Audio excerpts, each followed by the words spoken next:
সরকারি চাকরিতে বয়স সীমা ৩৫-এর দাবিতে শাহবাগের সাধারণ শিক্ষার্থীরা। দেখছিলেন সংবাদ শিরোনাম, এবার বিস্তারিত।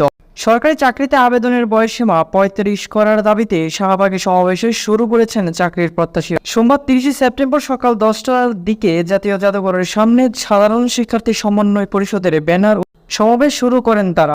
এ সময় চাকরির প্রত্যাশীরা হাতে we want to know age limit, চাকরিতে আবেদনের বয়সসীমা ন্যূনতম ৩৫, বয়সসীমা মুক্ত করি, স্বপ্ন গড়ি, দেশ গড়ি, শিক্ষা এবং স্বাস্থ্য খাতে বয়সসীমা উন্মুক্ত, বৈষম্য বিরোধী দেশ গড়তে মেধা ও যোগ্যতার ভিত্তিতে নিয়োগ চাই ইত্যাদি লেখা সংবলিত প্লেকার্ড হাতে সমাবেশে অংশ নিয়েছেন তারা।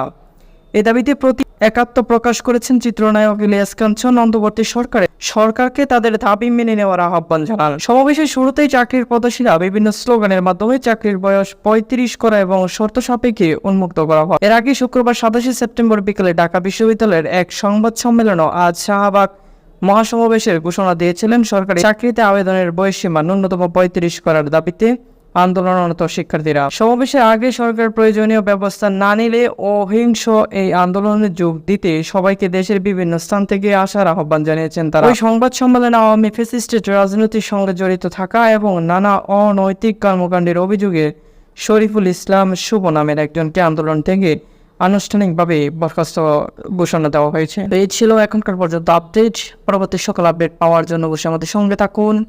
ধন্যবাদ সবাইকে। পরবর্তী ভিডিও আসা পর্যন্ত ভালো থাকবেন, সুস্থ থাকবেন। আল্লাহ হাফেজ।